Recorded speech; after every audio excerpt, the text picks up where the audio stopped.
पंजाब के बठिंडा के एक छोटे से गांव से निकला हुआ ये लड़का जो अपनी गायकी से उस्ताद नुसरत फतेह अली खान साहब की याद दिलाता है, रातों रात इंडियन आइडल 11 का खिताब जीत के सुपरस्टार बन गया। लेकिन ये सफर उसके लिए इतना आसान नहीं था। बचपन में ही ऐसे में पिताजी की मृत्यु हो गई। अपनी मां को और घर को सहारा देने के लिए उसे बूट पॉलिश तक करना पड़ा।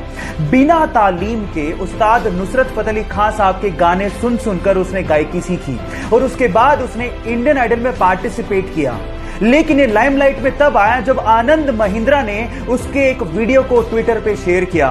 फिर उसके बाद उस बंदे ने पीछे मुड़ के कभी नहीं देखा और फाइनली इंडियन आइडल का खिताब अपने नाम कर लिया और अपनी मां का सपना भी पूरा किया। तो इस बंदे के लिए एक हार्ट तो बनता है। सन 1954 में 92 यात्रियों के साथ एक फ्लाइट जर्मनी से ब्राजील की तरफ उड़ान भरती है। 18 घंटे का ये सफर था, लेकिन महीनों निकल गए, वो फ्लाइट कभी लैंड ही नहीं हुई। लोगों ने मान लिया था कि नीला आसमान उस फ्लाइट को निगल चुका है। फाइलें बंद, सेंटियागो की फ्लाइट्स पूरी तरह से बंद कर दी गई। लेकिन उसके बाद जो हुआ आप लोगों को सुनना चाहिए। ठीक 35 साल बाद सन 1989 में वही फ्लाइट ब्राजील के एयरपोर्ट पे लैंड करती है। वहां की अथॉरिटीज ने पायलट से कांटेक्ट करने की कोशिश करी, लेकिन कोई जवाब ही नहीं मिला। उसके बाद वो लोग फ्लाइट पे चढ़े, लेकिन जो उन्होंने देखा वो हैरान कर देने वाला था। सिर्फ उन लोगों के कंकाल कुर्सी की पेटियों के साथ बंधे हुए थे। जब वो कॉकपिट की तरफ भागे तो पायलट के भी कंकाल ही बंधे हुए थे। अब सवाल यह है कि अगर पायलट के कंकाल ही बंधे हुए थे तो फ्लाइट लैंड कैसे हुआ? विज्ञान ने बहुत तरक्की कर ली है, लेकिन ऐसी बहुत सारी घटनाएं हैं जिनका जवाब विज्ञान के पास भी नहीं है। बचपन से उसके पापा उसे म्यूजिक कॉन्सर्ट में लेके जाया करते थे, जिसकी वजह से म्यूजिक में उसका इंटरेस्ट बढ़ चुका था। अब वो सिंगर बनना चाहता था, लेकिन प्रॉब्लम ये थी कि वो बचपन से ही हकलाता था, जिसकी वजह से स्कूल के सारे बच्चे उसे चिढ़ाया करते थे। एक दिन उसके पापा ने उसे एमएनएम का सीडी लाके दिया, जिसे प्ले करने के बाद वो हैरान रह गया कि कोई बंदा इतना तेज कैसे गा सकता है। उसके बाद एमएनएम से इंस्पायर्ड होकर उसने स्पीच थेरेपी ली और सिंगर बनने के लिए लंदन चला गया। फिर अपनी एल्बम प्लस से उसने लोगों के दिलों में अपनी जगह बनाई। उसके बाद उसने पीछे मुड़ के कभी नहीं देखा।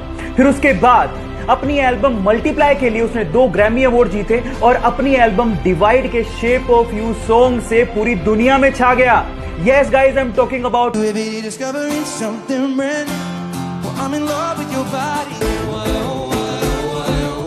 गाइस, वो तो इंस्पायर होके वर्ल्ड फेमस हो गया। आपका इंस्पिरेशन कौन है? चैट में लिखना मत भूलिएगा। आप लोगों के एग्जाम इंपॉर्टेंट हैं, लेकिन आपकी जिंदगी से इंपॉर्टेंट नहीं है। इसलिए मैं आप लोगों से एक बात कहना चाहता हूं, चाहे आपके एग्जाम कैसे भी हो, टेंशन मत लेना, क्योंकि ये कागज के टुकड़े आपकी जिंदगी डिसाइड नहीं करते। हां, अपना 200% दो, लेकिन टेंशन मत लो।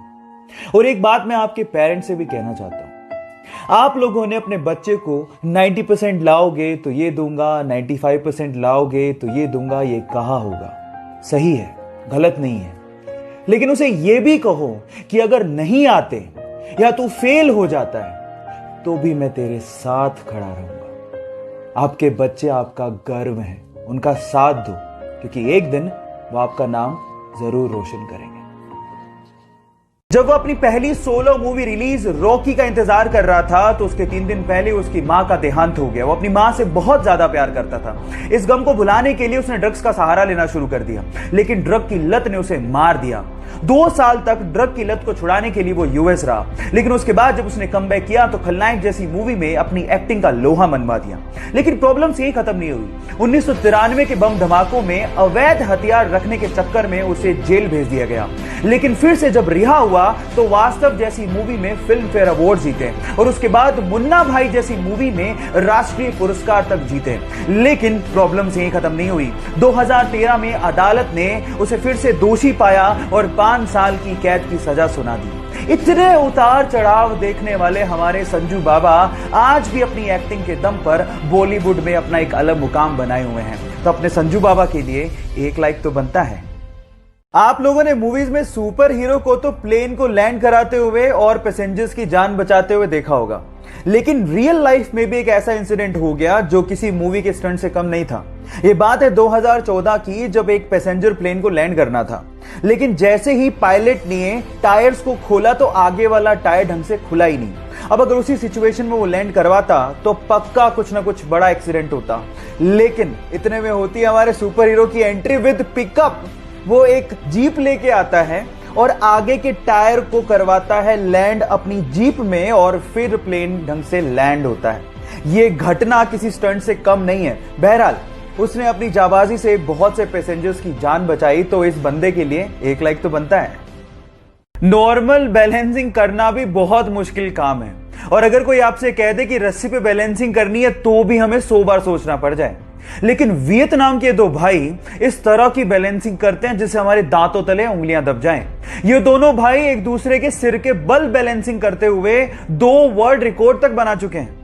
पहला वर्ल्ड रिकॉर्ड उन्होंने 2016 में स्पेन में बनाया था, जहां दोनों ने एक दूसरे के सिर के बल बैलेंसिंग करते हुए 90 सीढ़ियां चढ़ गए थे।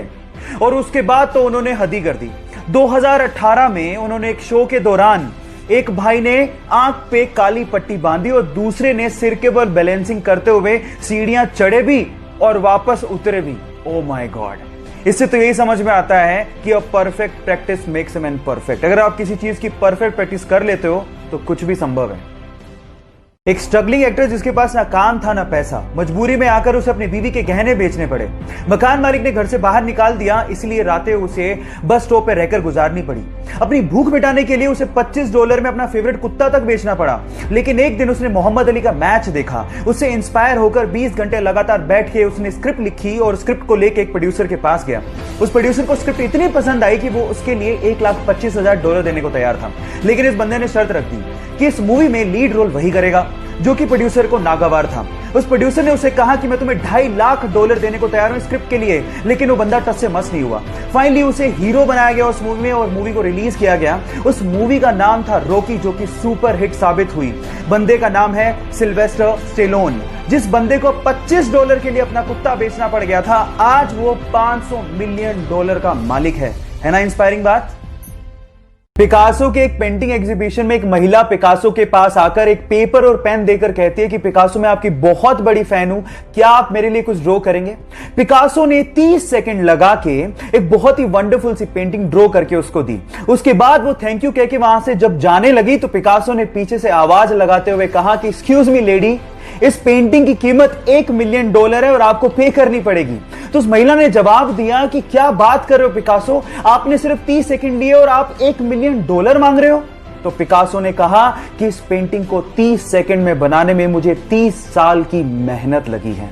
गाइस, यहां सीखने लायक बात यह है कि किसी चीज को शिद्दत से सीखने में आपके द्वारा लगाया गया वक्त अनुभव में बदलकर उस वक्त की कीमत जरूर चुकाता है। हम जिंदगी में बहुत बार हार जाते हैं, गिर जाते हैं और कभी कभार तो हम लोग उठने की कोशिश भी नहीं करते। और जब वक्त निकलता है तो हम सोचते हैं कि काश एक बार और मैंने कोशिश कर ली होती। इस केस में क्या करें मैं आपको बताता हूं। ऊपर एक वीडियो चल रहा है, 3 साल का एक छोटा सा बच्चा है जो कि एक स्केटर है और उसके मन में कोई डर का गिरने का भाव ही नहीं है। वो सिर्फ एक ही बात सोच रहा है, मैं स्केटिंग करते हुए गिरूंगा, फिर से उठूंगा और फिर से कोशिश करूंगा, क्योंकि मुझे इस काम में मजा आता है। तो बच्चे बन जाओ, गिरने से डरो मत, फिर से उठो, क्योंकि जिंदगी इसी का नाम है।